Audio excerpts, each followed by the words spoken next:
On behalf of the entire team at Start Early, it's my pleasure to welcome you to the 11th National Home Visiting Summit. While we're sorry that we can't gather in person this year, we are thrilled that over 1,000 state and federal systems leaders, researchers, program and practice leaders, policy advocates, direct service providers, and parents are coming together to seek information and connections that support their role as decision makers and influencers in the home visiting field and connected systems of care. With over 65 live and on-demand sessions focusing on key areas such as future casting home visiting systems, transitions to pandemic and post-pandemic home visiting, re-envisioning home visiting policy, workforce development, health equity, and birth justice, we hope that you will find inspiration, connections, and new ideas across all of these sessions. Our 2022 summit commitment is to diversity, equity, inclusion, and belonging. Justice demands that we take the necessary steps to ensure that we reimagine and create systems that allow every person fair conditions, support, and agency to live a life free of oppression and full of humanity and joy. The COVID-19 pandemic that we have all lived through over the last 2 years has accentuated the deep economic, social, and racial disparities that exist in the United States and demand our attention and our remediation. We'd like to thank our funders, the Heising Simons Foundation and the Pritzker Children's Initiative, the many presenters, and our National Home Visiting Steering Committee for their contributions to making this summit the best ever. And we hope that you enjoy every part of this week and carry these ideas into your work in the coming year. Thank you.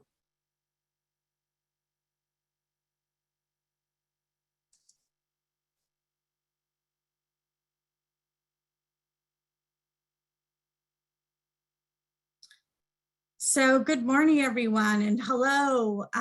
Watching the chat this morning, and there are a lot of folks from all over the country, including the territories and our tribal communities. I'm Yvette Sanchez Fuentes, and I serve as the Vice President for National Policy at Start Early.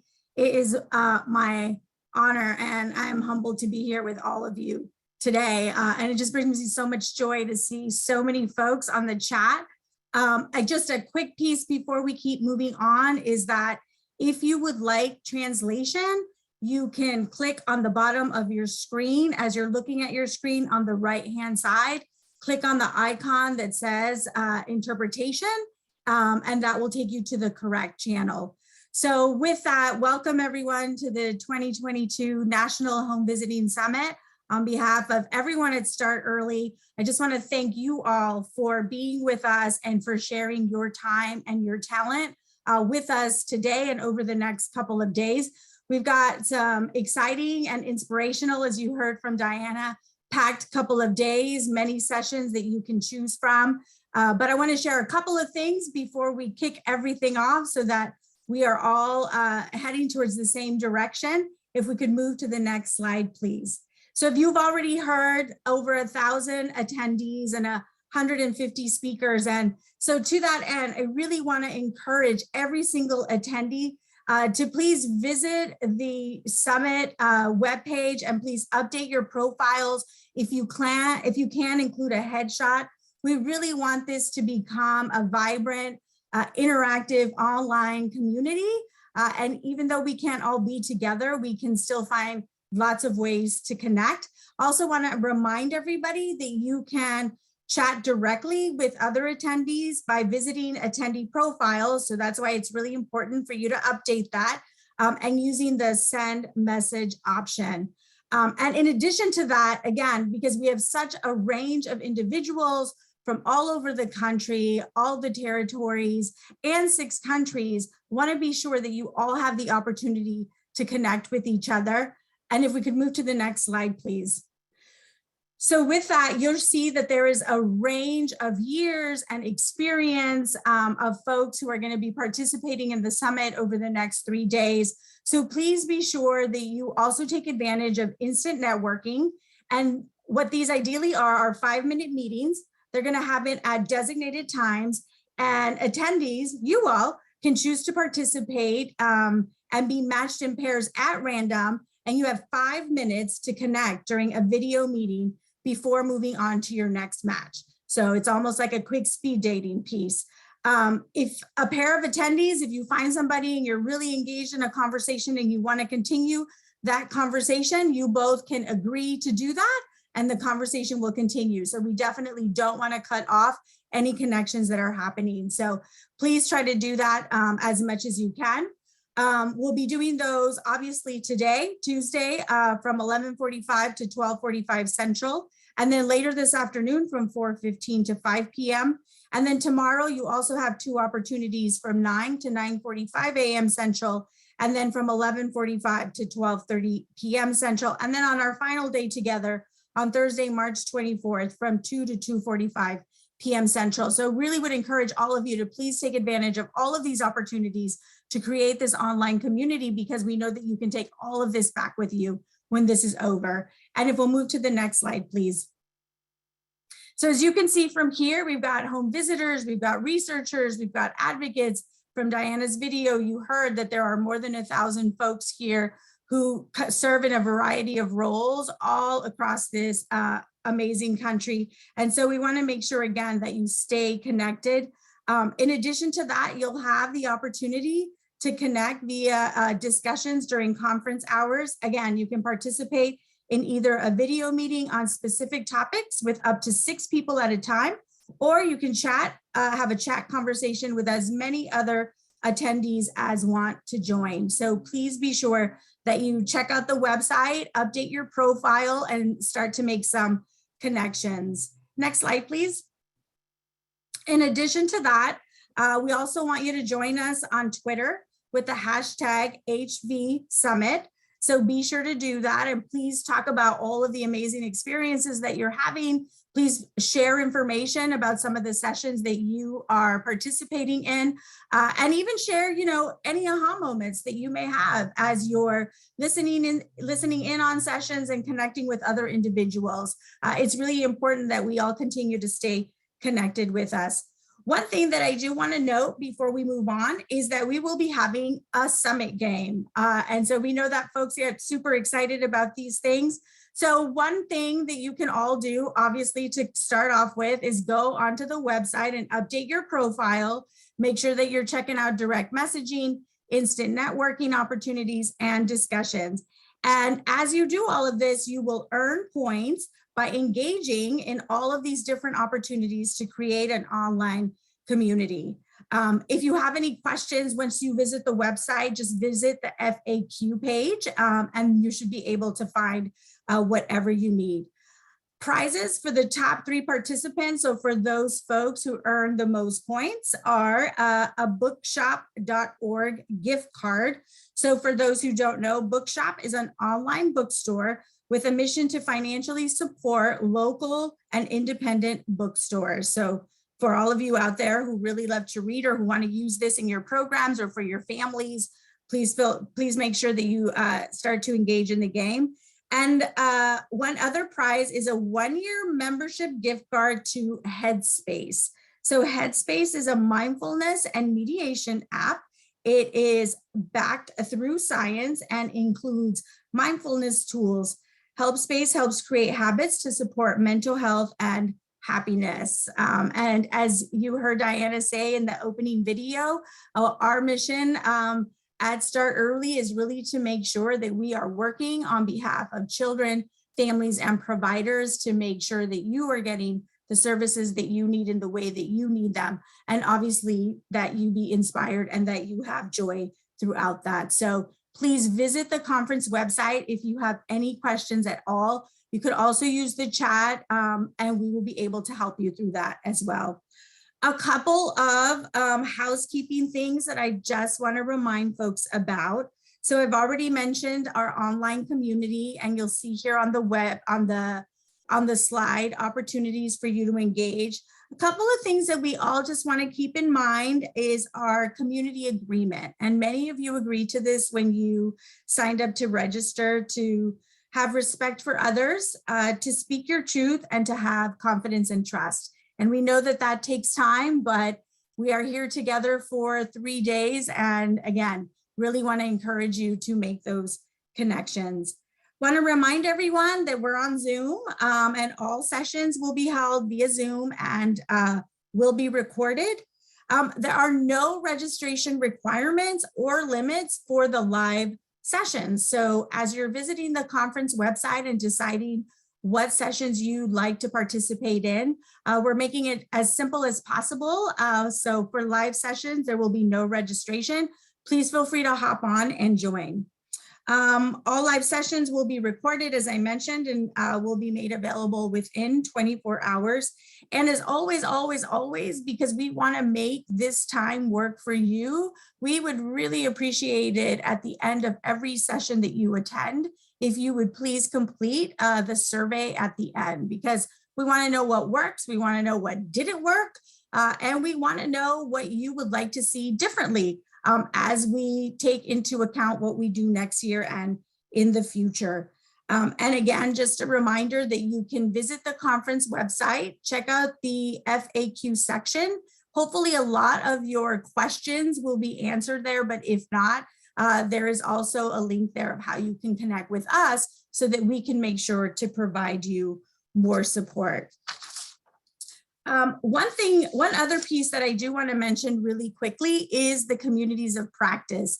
As you saw from the previous slides, we have so many providers and direct service providers with us today. And so we want to make sure that you know that we have the communities of practice that are happening, and we really would look forward to seeing many of you there. The communities of practice will meet after this morning's plenary session. The Summit Community of Practices convene throughout the year, and we'll be highlighting some of the key learnings from the 2021-2022 cycle. So if you're interested in any of that, please be sure to join us afterwards. And so that was a lot of information, but I will be joining you again at the end of this first plenary to kick us off. And then I'll join you again later this afternoon, as well as tomorrow and Thursday. So there'll be plenty of opportunities for us to connect, to dialogue, and to answer any questions that you may have. But most importantly, I really want to encourage all of you to please share with us and share with each other any aha moments that you've had, any connections that you've made that you're going to take back to your programs. And most importantly, would just really encourage all of you to please take all of the information that you're going to be gathering these next couple of days and make a commitment to please be sure to share that back with your communities, with your colleagues, with your families, with anybody who you think that all of this would be helpful for. And once again, as we transition into the first plenary, on behalf of Start Early, just want to thank you all for joining us today, because we know that everybody is really busy, and we appreciate all of you giving your time to be here with us. And so really look forward to connecting with many of you in the next couple of days.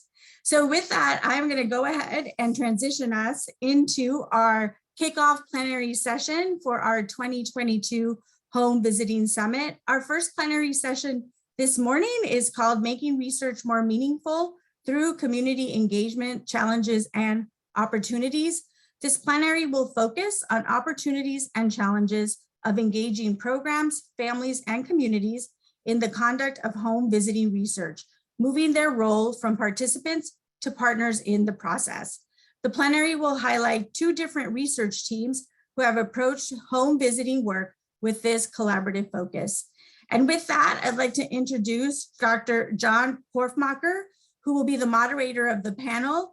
Dr. John is a senior research fellow at Chapin Hall, whose research examines the implementation and outcome of home visiting and other early childhood interventions, parent engagement in these services, and quality assessment, with an emphasis on workforce training and development. So with that, I will transition it over. Thank you. Oh, thank you, Yvette. Good morning, or good afternoon, or good evening, or wherever you are. I am thrilled to be part of the plenary that is kicking off the hashtag HV Summit. I'm John. I'm also part of the leadership team of HARC, the Home Visiting Applied Research Collaborative. And I'm going to get out of the way as soon as possible so you can hear our super panel. But first, I want to tell you about how we got to this super panel. I'm a member of the Summit Steering Committee, brag, and in one of the planning meetings, it was decided that we needed a plenary focused on research. But what about research? What should we highlight? Well, gentle viewers, one of the issues that has really come to the forefront these past few years has been the need to engage programs, families, and communities into the research process. We researchers are very good at using families and programs as providers of data, meaning that we study you. But how can we more actively collaborate with you, make you partners much earlier in the game, from the very beginning when we're designing the studies, all the way through to disseminating what we have learned? Your voices have been missing and they need to be included. This sounds like a great idea, and it is a great idea. So I threw it out there to the steering committee. Why don't we do that? Let's focus on community-based participatory research. And they said, great, you go ahead and plan it. And I said, sure, because there should be plenty of examples of that in home visiting that we can draw on. But gentle viewers, there are not really. There's some, but there's not a lot. There's not enough. And because really and truly and thoughtfully engaging the community in research is hard. It takes longer. It takes more people. It gets crowded. It can be a bit messy. People disagree. So to do it, researchers have to give up the one thing they never want to give up, which is control. We struggle with that. It's ingrained in the training for so many of us post-positivists who drink the coffee of the empirical method. Anything we can't control is error. But authentic voices of the programs and people we study is desperately needed to make sure our work is valid and helpful to the community. And there are good and thoughtful examples of how this can be done and the benefits of it. And I am very happy that we have two teams here today who will demonstrate this for us, both in very different ways. First up are Amy Sisler from the American Indian Health and Family Services and Lisa Martin and Emily Harros from the Johns Hopkins Center for American Indian Health. They will discuss their experience working together on a precision-based study of the family spirit home visiting model. And after that, Jessica Goldberg and Melissa Colon from Tufts Interdisciplinary Evaluations Research Center will present on their community evaluator model with a special video appearance from Christian White, one of the titular community evaluators. And finally, Alita Meyer from OPRE will be our discussant and bring a federal perspective. It's a lot of people for one plenary. We would be very crowded up on a stage, violating all kinds of COVID protocols, but our size is absolutely appropriate for this topic. And I'll be back at the end for a brief moderated session, so feel free to add your questions to the Q&A section and join the community of the plenary. That's its official name, hashtag. And with that, I turn this over to Lisa Martin to start us off with family spirit. Miigwech, John. Winabuju nindinawe maganidug awan ikoy indigenakas makademigaze indigenakas makwa dodame bao tagun and donjaba anishinaabe kwayandao. Good morning, everybody. My name is Lisa Martin. I'm a member of the Ojibwe Nation, and I'm happy to be here with you today, along with my co-presenters, to talk with you about centering diverse voices to design and test a precision approach to home visiting. Next slide, please. First, we like to acknowledge the original people of the land from which we are presenting on and which this study took place. The study took place in what we now call Michigan, which is located on the traditional and contemporary homelands of the Ojibwe, Potawatomi, and Odawa or Ottawa people, We give thanks to the past, present, and future stewards of this land and respect all tribal nations, sovereignty, and right to self-determination. Myself and Amy are joining from this area, and Emily is presenting today from the traditional and contemporary homelands of the Massachusetts and Wampanoag people. Part of community engagement is learning about the land and its history on which your work is happening. We provided a quick link for you here if you want to take a look and do that. We would encourage you to do that. Next slide, please. As I mentioned, my name is Lisa Martin. I work at Johns Hopkins Center for American Indian Health. I'm co-presenting with my coworker, Dr. Emily Harrows, and we are so thrilled that our community partner, Amy Seisler from American Indian Health and Family Services is joining us. We're presenting together and sharing different experiences and perspectives. Next slide. We're representatives of a larger group of people and tribal communities that work together during this study period. And without this team, this study would not have been possible. Our study management team included staff from both the Center for American Indian Health and the Intertribal Council of Michigan.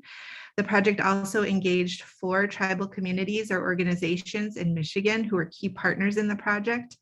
And finally, the project was supported again by the center by a data analysis support team. Next slide. Community engagement and partnerships are critical to public health research and practices. Our goals for developing rigorous implementation sciences are supported by the processes by which we engage the community to co-create and support this work. First, Indigenous ways of knowing have sustained communities for generations. Honoring and uplifting these values will improve our research and practice. We worked hard to indigenize our processes throughout the project, including, for example, creating a shared power structure, listening, really listening to our partners, and opening and closing in the right way. We also acknowledge contributions appropriately. For example, when wisdom and Indigenous teachings are shared with you, it's important to acknowledge it appropriately. We also share opportunities to present information that we have learned together. And just the last example I will share is that we built in interpretation of study results from multiple perspectives. Community engagement is critical to also ensure that the study is relevant to the community and culturally congruent. We ultimately hope that what we do in science is adopted by others. And when we work from the beginning of the community and local culture, we generate more buy-in for the innovation. This is critical to ongoing implementation efforts to scale and sustain effective programs. When work is rooted in these concepts, it supports work toward health equity by making space for those most affected to contribute to the process of designing, testing, and implementing the right solutions for them. Next slide, please. Community engagement is an important element in any phase of a program and in the study of its effectiveness. We're going to discuss the different ways that Michigan tribal communities were engaged in each of these phases. One important idea we want to communicate, though, is that if you are not currently engaging community and want to start wherever you can. These stages can build upon each other, and once you begin engaging community, the next steps in how to continue with that engagement can be supported by strategizing and planning from the step or place you start. You will learn so much from the community, and they in turn should equally benefit from what you have to offer them. Next slide. Thanks, Lisa. And I'm going to jump in here, I think. So Lisa's introduced some of the concepts of community engagement that we embedded into a project, really thinking about how we could design a precision approach to family spirit. And for those of you who may be unfamiliar with Family Spirit is a national evidence-based home visiting model that was designed for and by Indigenous communities. It's been disseminated to over 150 tribal and non-tribal settings and continues to expand. However, like most other evidence-based home visiting programs, Family Spirit originally, and as it's disseminated, takes mostly a one-size-fits-all approach, meaning that everybody gets the curriculum, regardless of who they are and which circumstances. Obviously, this is a little different in practice, so home visitors do tailoring and all that, but there aren't great, the sort of guidelines for how to do that tailoring is often reliant on the home visitor's experience, and providing structure around that was something that that we aim to do through this project. So even though everybody gets the same thing, we know that families are actually quite different and need or want different things to help them in their and where they are today. So you could go to the next slide. So in order to design this precision approach to home visiting, and then ultimately test it in a pilot trial, we aim to identify active ingredients of the family spirit intervention, and then to, and we did this through a community engaged process and secondary data analysis. We also aim to identify meaningful subgroups in order to identify which families would get different parts of the curriculum. And then to fit this together, we really thought, how could we take this information that we gathered through identifying these active ingredients and these meaningful subgroups and put them together into a cohesive way? And for that, if you could advance the slide. I know I like Legos quite a bit. I would think I'm in shared company here at this plenary, perhaps. So the best way to think about this is to use Legos. We used a framework called design modularity, and design modularity can really be interpreted best through Legos. The idea is that you can break down any practice or innovation into smaller components that each produce some sort of result. And these are identical to active ingredients. So we might say certain parts of the family spirit curriculum are square Lego bricks, and certain ones are rectangular in that kind of way, but you're breaking apart an intervention into these parts. And then different families, as we identify different subgroups of families and people, might need different Legos or different parts of the curriculum. And ultimately, we fit these Legos together to really build different pathways in the curriculum. So some families might just need a roof, you know, and some parts of the curriculum, where others might need the whole curriculum put together. And really trying to sort of create different ways of putting those pieces of the curriculum together is what we aim to do through these processes. So if you could go to the next slide. And really the anchor of all of this, so from designing this initially to ultimately testing it and now potentially disseminating it, we've done this through layers upon layers of community engagement. And I'll just provide some quick examples now and then turn it over to Amy, who will provide some more depth of that. So you can go to the next slide. So as Lisa sort of said, you can start anywhere in this, and you can advance it. Advance the slide, please. And what we did was we really focused on each part of this and making sure that we included community engagement or different types of engagement with stakeholders at each stage. And I won't go into much details of these, but these are some of the variety of things we did at each stage. Go to the next slide. So for example, zooming in on what engagement looked like, as I mentioned, as we were thinking of designing the program and really thinking about how do we turn family spirit into this modular approach, we held workshops with family spirit developers, dissemination team, and implementers from the Southwest and Midwest. And so we had these kind of advisory groups that met. And then we did a survey with 81 home visitors and their supervisors. And the survey asked about the active ingredients and the pivot points to guide tailoring. When would you change the curriculum and in what way and under what circumstances? And we use that really to inform the design of this precision approach to family spirit. You can go to the next slide.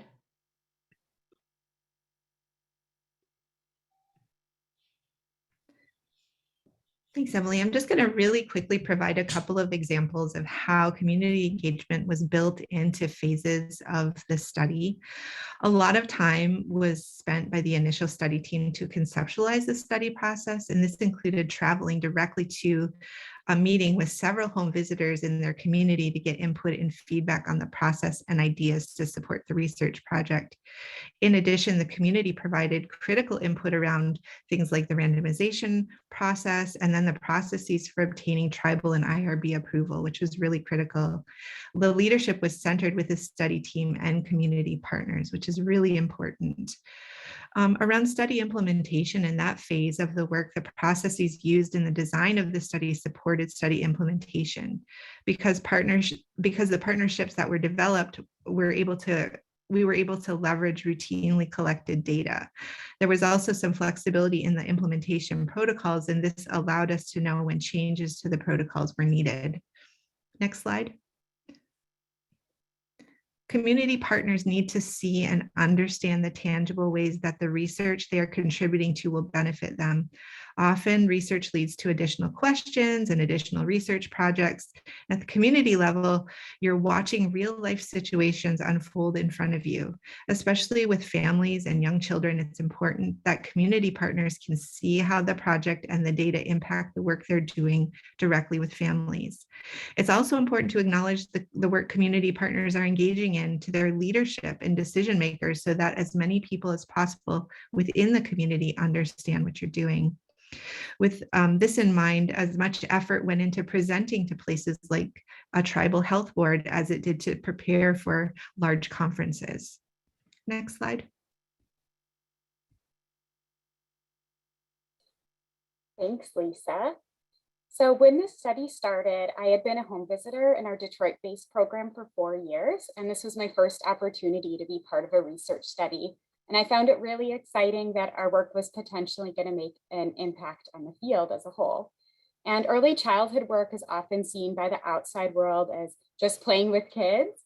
We need research and data to show that home visiting is important, effective, and delivered with intentionality and purpose. We found a lot of benefits to participating in this study. Curriculums, family spirit included, are developed and validated with ideal conditions in mind. But in our day-to-day work, we see that home visiting is most effective when it adapts to the needs of families. Home visitors constantly make their own adjustments to curriculums on the fly, choosing lessons that are more relevant to parents or that touch on a need that we've observed, skipping lessons when there's a crisis, and so on. This study gave us the opportunity to validate the changes that home visitors had been making, changes that we felt were effective but didn't have the proof for, and to provide some structure for those changes. So because of the study, rather than selecting whatever lessons we felt were best for the family, the study gave us a measure of consistency around those choices. As an experienced home visitor, I already felt confident in making those choices on my own, but this guidance was really key for newer home visitors joining our team. In addition, I found it really valuable that the study allowed us to get more feedback from families, both in quantitative assessments and in focus groups, on what they thought of services, what they enjoyed, and what could be made better. And along with these positives, there are always challenges that come up. It did put more work on our participants, on the families, to do the frequent assessments required for the study. For some families, this was a quick thing to do at the start of every visit, but for others, usually our highest need families, it ended up taking some time away from the content of our visits. And of course, the documentation. We had to re-enter visit information into a whole new system, which was a little bit clunky. And that was hard, especially when we're already having to document in our own system. Next slide, please. So quickly, just some things for researchers to consider when conducting community-based research. As we've already discussed in depth, the community should be a true collaborator with their voice respected and prioritized every step of the way. We can't say it enough, so we're going to keep saying it over and over. Whatever can be done to reduce staff and participant burden, going along with the cons on the previous slide. Ideally, we could embed data collection into the home visitor's current system. This would help keep home visitors happy and in the end, help the data be more complete and accurate. Offer clear benefits in the short and the long term for program staff and home visiting participants. For us, this included immediate access to helpful data gathered in the assessments, as well as financial support to pay for staff time, participant incentives, and emergency funding for cleaning supplies and food for participants during COVID. And lastly, just be flexible and patient with us. Research involving the community requires a lot of flexibility for researchers. As home visitors, our priority will always be the well-being of our families over everything. So that can mean dropping the curriculum so we can deal with the crisis. But our work with Johns Hopkins has shown that we can always work together to find creative solutions for everyone. Next slide, please. Great. And with that, I'll just say thank you to everyone and wrap it up. And Amy, thank you so much for sharing your perspective as well. I think research and partnership makes it so much more meaningful. And there are times that we still have to work out some of the challenges we encounter, and we continue to do that going forward. So thank you everybody for your time. And with that, I'll pass it off to Dr. Melissa Colon, who will talk about TIER. Great. Good morning, good afternoon. Hello, everyone. Thank you so much to the National Visiting Summit Committee for organizing this summit and this session, and thank you to my colleagues at Family Spirit. In the next 4 to 8 minutes, my colleague Jessica and I will be talking to you a little bit about our community evaluators model. We're going to try to do 3 things. The first thing that we're going to do is we're going to kind of give you a little snapshot of what the project entails, and then we're going to take it back. And we're going to give you some insights on the origins of the project and really the reckoning that we had to think about as we planned for a more participatory approach for research and evaluation. And then finally, you're going to hear from one of our community evaluators and from Jessica, who will share a little bit more on the nuts and bolts of the project. So simply put, what is the Community Evaluators Project? The Community Evaluators Project brings together community members, program participants, program staff, and other stakeholders to the table as research partners. Sounds pretty simple. Bring the researchers with the communities together as partners to conduct research projects. Next slide. However, next slide, please. However, getting there, as you can imagine, it's quite a challenge. It was quite a challenge, and we have learned a lot. So we thought it would be helpful to share a little bit about this origin story, to share a little bit about this reckoning. And in doing so, what we ask is that you consider the following question. We want you to think about how this origin story converges or diverges from your own experiences working on research projects. So in what ways is the community evaluators experience similar to what you're used to or different from what you're used to? And I'll start by saying that at TIER, Tufts Interdisciplinary Evaluation Research, we're a research and evaluation center located in the greater Boston area, who has a very long history of working with home visiting programs and other programs that focus on improving the lives of families and children. So we have always had this commitment to ensuring that we were engaging community members in our research and in our evaluation practices. And how did we do that? Well, we would consult with program staff. We would make sure that the questions that we were asking made sense. We would do focus groups with participants. We would do interviews with participants, surveys, all kinds of ways of getting information from the community members. We would plan with community partners our evaluation, because our goal was that our research would be used. And we thought we were doing a great job, and we were. But at some point, we began to really think about this gap that exists between the researchers and the researched.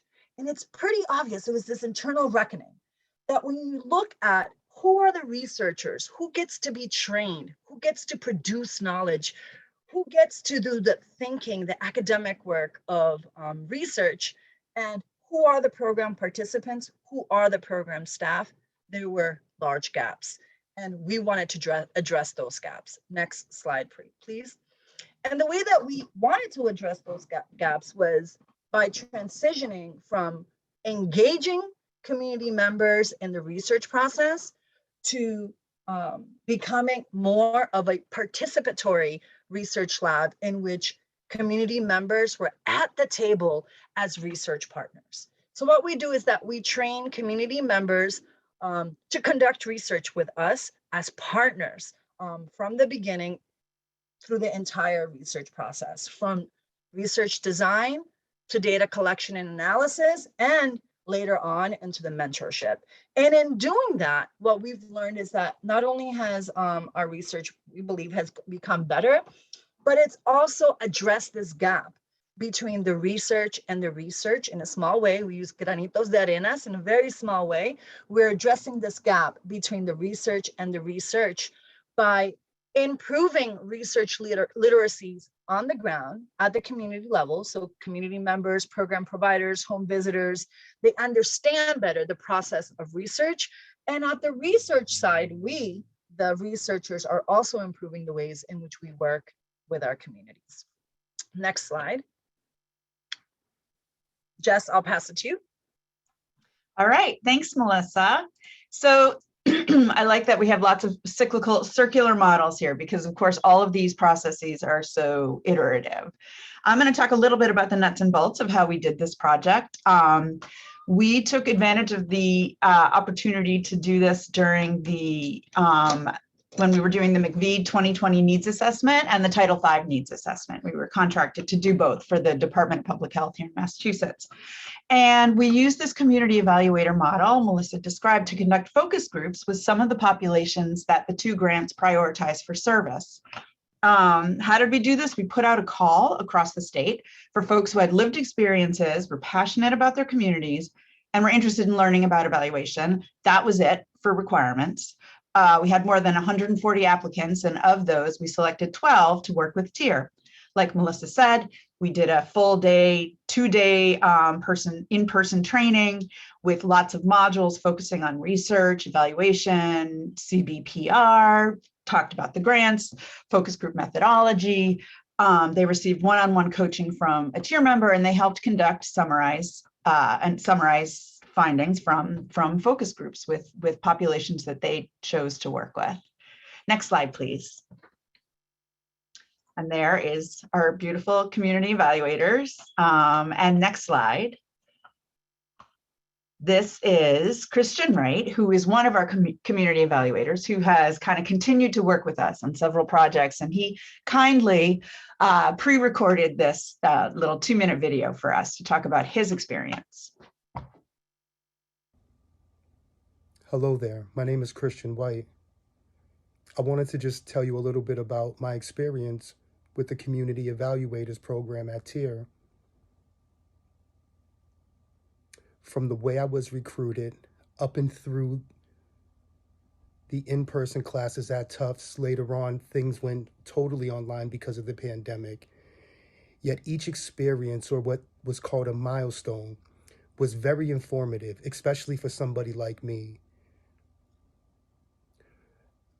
The way I grew up, my mind was not trained in a structured way, to think in a structured way, to look at numbers in a particular way.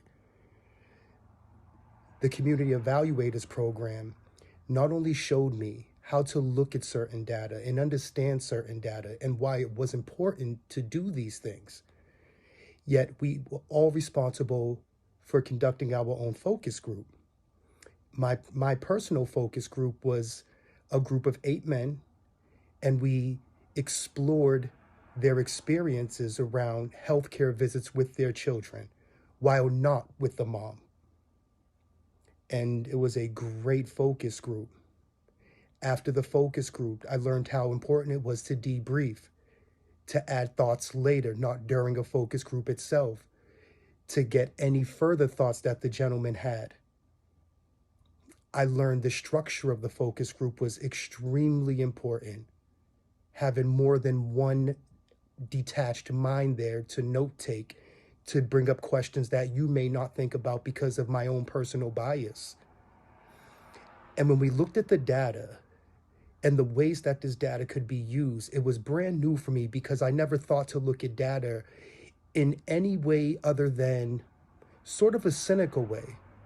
Then I began to understand through the research method, and specifically the tier program itself, that this data can be used to support one's community. And that was very important for me.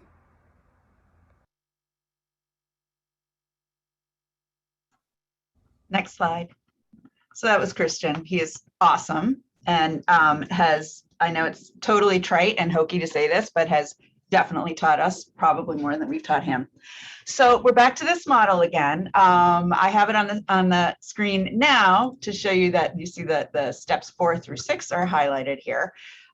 We were really lucky because when we finished our needs assessment, Department of Public Health was in the process of preparing for the 2021 McVie RFR. So we had this opportunity for community evaluators to work with the team at the Department of Public Health to share findings from the needs assessment and use them to prioritize strategies to include in the procurement that would maximize home visiting's impact on racial equity over the next 5 years. So it was a really nice kind of full circle experience for our community evaluators. And you can go to the next slide. Sorry about the clip art. I'm super heavy-handed with it, but I love it. So this is the slide about the challenges, right? It is challenging to do this work. It is hard.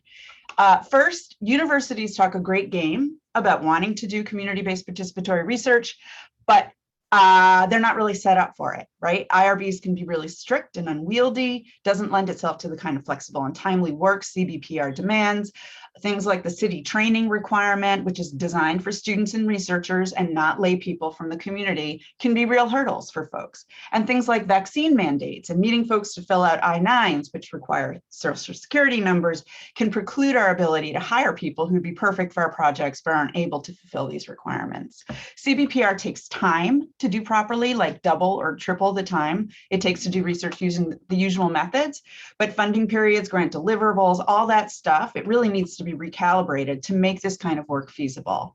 And finally, at a deeper level, we in academia, like John said at the very beginning of this, and other institutions need to seriously interrogate our own assumptions about what constitutes expertise.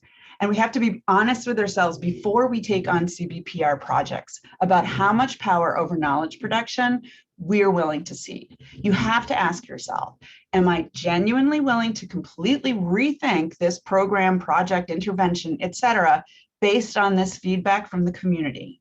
And if the answer is no, you may just be looking for a rubber stamp for what you already have planned, which really isn't a great use of your time, but really, more importantly, it's not a great use of your community members' time. If those of us who've been trained in the academic tradition aren't continuously bumping up against ourselves when we're doing this work, we're really just not doing it right. And that concludes our presentation. I'm going to turn it now to Alita Myers, who's going to wrap things up for us.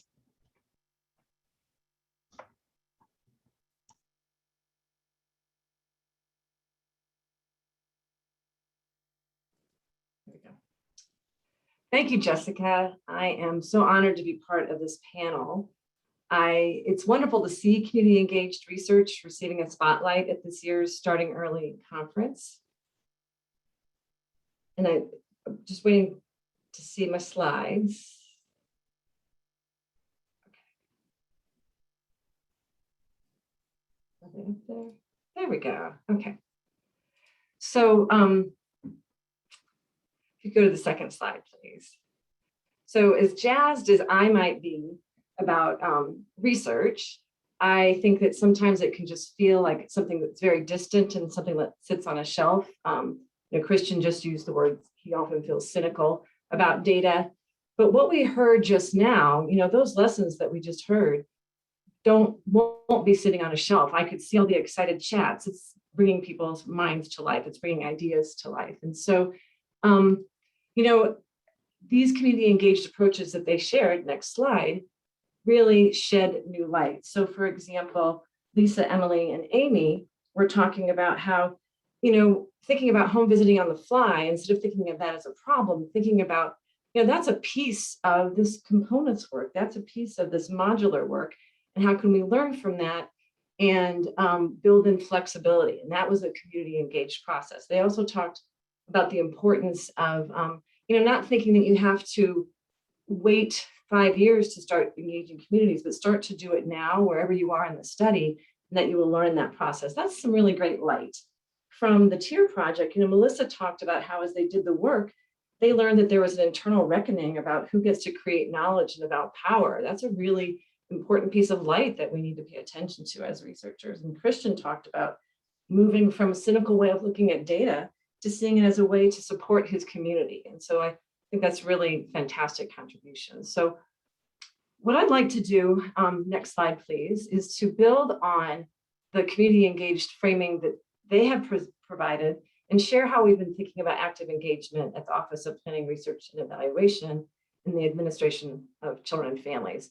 And I hope that these resonate with everyone listening in. As a federal evaluation office, we think a lot about what it means to engage community in our research. So who is our community? Next slide. So about 2 weeks ago, OPRE published a brief titled Making Evaluations Rigorous and Relevant, the Role of Active Engagement in Developing Learning Agendas. So next, so the definition of what we mean by active engagement is the intentional involvement of groups and individuals invested in the outcomes of evaluation in all phases of the inquiry process. So that's a lot of different communities. Next slide, please. So as an attendee at the Start Early Summit this year, you come from a group or are an individual that home visiting evaluators are likely to reach out to for engagement. Or you may be an evaluator or have many hats like Christian. So the groups or individuals that we consider as our various communities at OPRE come from a wide range of places. So similar to the 2 studies that we just learned about, we want to engage service providers, program participants, groups and individuals in communities where programs occur. We want to engage individuals with lived experience. We want to engage program directors. So the Association of State and Tribal Home Visiting Initiatives, known as ASHTV. We also want to engage developers of interventions, innovations, or practices. So the National Alliance of Home Visiting Models, known as the Model Alliance.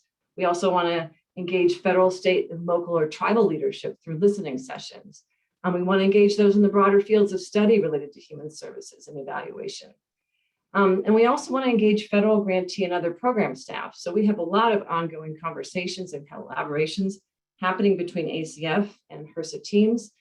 And I know the list that I just gave probably doesn't include everyone we need to consider. Hopefully I got everybody here at this meeting today, but I do hope that you can see that these groups all have a spark to contribute. I like to refer to these groups as GEMS, so groups, individuals we engage meaningfully. That's just a word I've been kind of using. That's why the picture of the GEMS. So for me, this is a reminder to us as evaluators that these perspectives are GEMS. And then as researchers, we need to develop and learn new methods that allow us to take all this complexity in. Next slide. So as you've just heard, when we intentionally engage and meaningfully engage, you can do all of these things that maybe we think traditional ways of doing research or academic ways of doing research will get us. But I don't think so. Without community engagement, we won't get these 5 great things. So next slide. The second thing I'd like to talk about is the second part of that definition of active engagement. And we've heard so much about it today, and it's so exciting to see. And that is to think about active engagement at each stage of the research.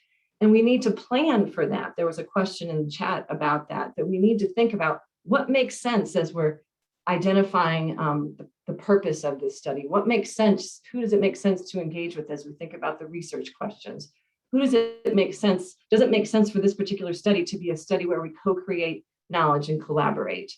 And so thinking about what that means at each of those stages. With a study that I'm involved in, the MUSE, the multi-site implementation study of tribal home visiting, we have a technical work group. And on that technical work group, we have evaluation consultants and federal staff and TA providers, but we also have our Tribal McBee grantees. So over the years of the study, we have 3 or 4 grantees that are at any point in time are on that committee for a year. And so that's been a very important part of that study. Next slide. I want to make it really clear that where we got to start thinking about active engagement came directly from the push that the Roadmap for Collaborative and Effective Evaluation in Tribal Communities gave to us. It was a call to action for creating a new narrative on research and evaluation in Native communities. If you aren't familiar with that, I encourage you to look at it. It's in the resources attached to this plenary.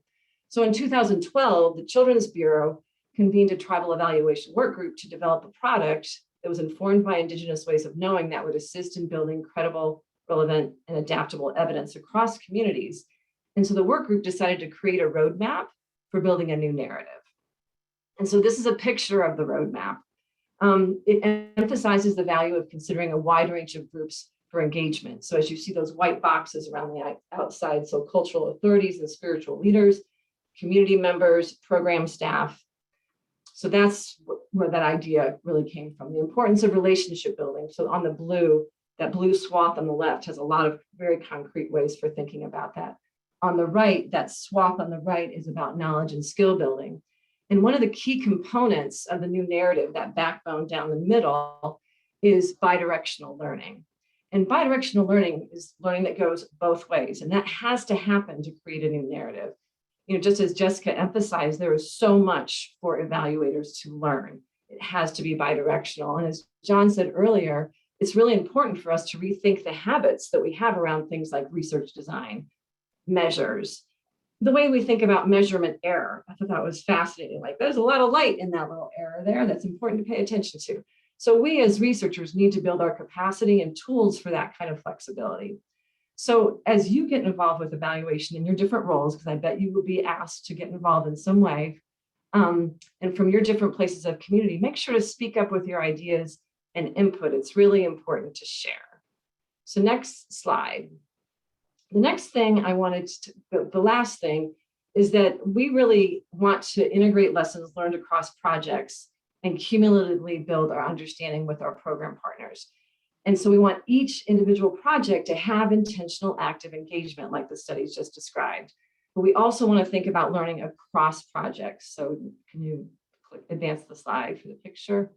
So what we want to have happen is that for learning to be cumulative, for us to learn across projects, and for our understanding to improve over time. And if our studies have active engagement in ways that make sense, we think that will be much greater. So for the McVie learning agenda, the maternal infant early childhood home visiting learning agenda, ACF and HRSA staff work together and use an active engagement approach with each other, with you and with others. For example, think about studies focused on the workforce over time. So My Hope, the home visiting career trajectory study, the multi-site study of tribal home visiting use, and the supporting and strengthening the home visiting workforce study. We want to learn across these projects. We want them to learn from each other and from other studies, and we want to learn how to support the home visiting. So, we will continue to actively engage our GEMs, that's a fun word, about where to head next. And we look forward to continuing our bidirectional learning with you about McVie over time. So last slide, please. So in summary, I hope it's clear from today's plenary, from everything that's been shared, that communities engaged approaches that involve you and your communities are fundamental to raising up the most important questions, to understanding the issues, and to being able to hear and respect participant voice, and for designing and conducting evaluations that are meaningful and that promote equity. And thank you so much for your time, and have a great meeting.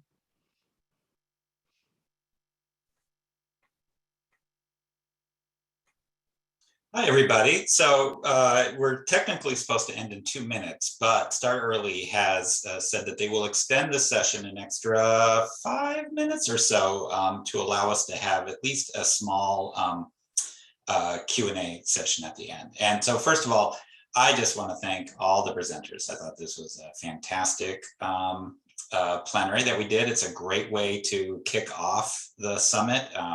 The importance of community engaged research, to be able to bring everybody together, was a message that we said over and over again. And I think it's really important. We do have some questions that were sent.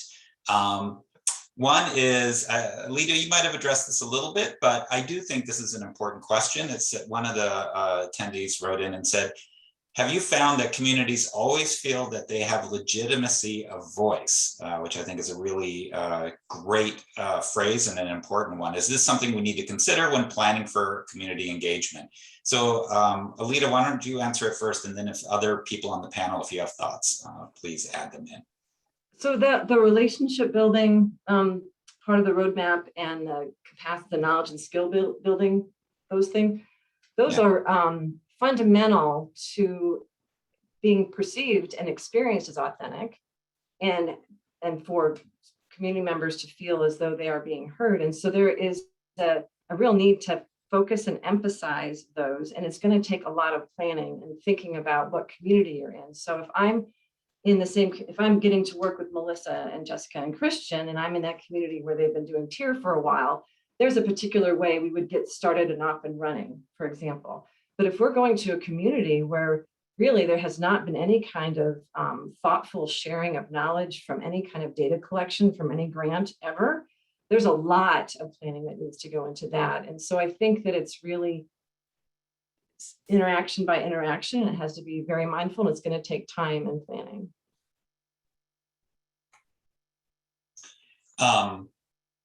And I think that we had another question that was somewhat similar to that, which is, and I don't know if other people want to join in, but how can we be accountable to families and communities so they feel power over the stories we create together? So it's an ethical issue for researchers.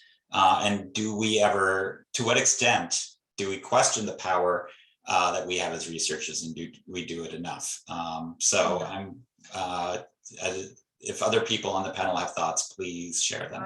I have very strong thoughts about power because I think that, and again, very thankful to be here and to be in conversation with everyone. I think that there's this narrative that research is somehow objective and neutral. So I want to just say that again. There's this narrative that research is somehow objective and neutral. But if you are committed to truly participatory approaches, that's the first reckoning. That some of that training, we need to let go of that. Because if you look at who is trained to be researched, from that, just on that, who are the researchers and how do they match the challenges, the most important challenges that are being addressed at the community level, you see the gap. It's there. Who are the researchers and who are the researched is a real gap, and that is powered. So power is always at the table, and it always has to be addressed. And our community evaluators project, we deal with issues of power with a lot of humility and a lot of patience, because a lot of times community evaluators tell us that they want to do things differently that we've planned. And as you said, research is very linear. So because we're committed to a participatory approach, then we are equally committed to changing things. We are not, in the Community Evaluators Project, just interested in our participants being focus group, like just getting the focus groups, just doing the surveys, just doing the interviews. We want research partners. And that requires that we let go of some of the power that's inherent in all research processes. And it is not easy. We have to go through that process ourselves. Can I add to that, John, just to quickly say, Melissa's really right. And we also serve as sort of brokers, right, between this research group and then these various institutions that we serve. So it's not just a matter of us ceding power, it's a matter of helping other entities that we're working with figure out how to cede power. And sometimes it's not possible, and it can be really, really frustrating. I mean, I think it's like, we have to acknowledge that there is a lot that needs to happen to make this work better. And I do have one last thought, because I know we're really short on time, but you could tell that, I hope you can feel that this participatory approach is so important to me as a researcher, to me as a member of a community that's widely researched, right? I'm a member of a group that's widely researched, but we're not really well represented on the research side. And that is that at TIER, most of our work is with Black and Brown communities, period. That's just the nature of our work. So the community evaluators model is also an opportunity to be in community with people in the community about research. And these communities have been experimented upon and they have a natural distrust for academia and researchers. It's there. It's 200, 300, 400 years of distrust. So part of our work too is working with community members so that they understand that there's other ways of doing research and that there is value in research and that their voice matters. So it's addressing research literacies in those ways. It's, you know, changing us, but also helping community members understand why we need to do this kind of work and how it might be helpful. And I'll stop. No, excellent. So in our very last minutes, I want to make sure I give opportunity for, and also to apologize for mispronouncing your names at the beginning, but Amy Seisler and Emily Harrows, if you have any comments, or Lisa, that you want to add to this discussion, I just want to make sure we have an opportunity to do it. There's so many questions that we could do and just not enough time because of the importance of this topic, but any last thoughts that you want to share? My thoughts around the discussion, just considering power, is that a lot can be solved in terms of engaging community when research questions are developed or co-created with the community. And so that's, you know, my thought process there when you're including everybody right from the development of your question and including what their needs and wants and feelings and priorities are, you solve a lot at that point, but it's okay to start wherever you can. That is an excellent, that is really an excellent way. I think that's a nice final note for our panel, so our plenary. So once again, I just want to thank our panel for participating. It's a great way to start the conference. And I think at this point, I'm going to turn it over to Yvette.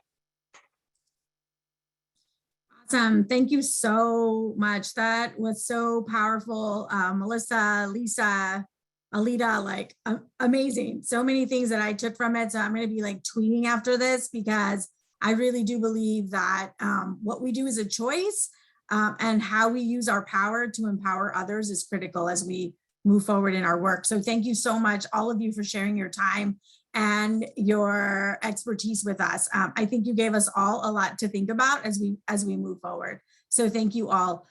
Before you transition to the rest of your afternoon, I just want to remind you of a few things. So remember that the summit game has begun. And so if you want to continue to earn points, please go to the conference website, update your profile, participate in direct messaging with your community members, join instant networking opportunities and discussions. So much community has already started here. And I appreciate this first panel that really kicked us off and role modeled around being intentional and speaking your truth, which, if you remember, was one of the values that we talked about earlier. So keep that up. Remember to please join us on social media at #HV Summit. And as you go through what's up next, we've got the community of practices that are also happening. And please, please, before you leave, we need your help to really continue to improve and make this better. So in the chat, I believe that Nick and the Start Early team posted a link to the end of the session survey. So please complete that survey.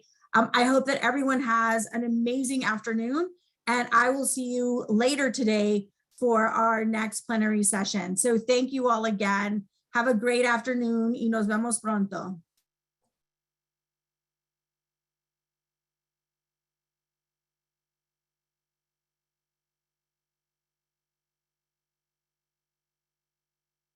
Thank you.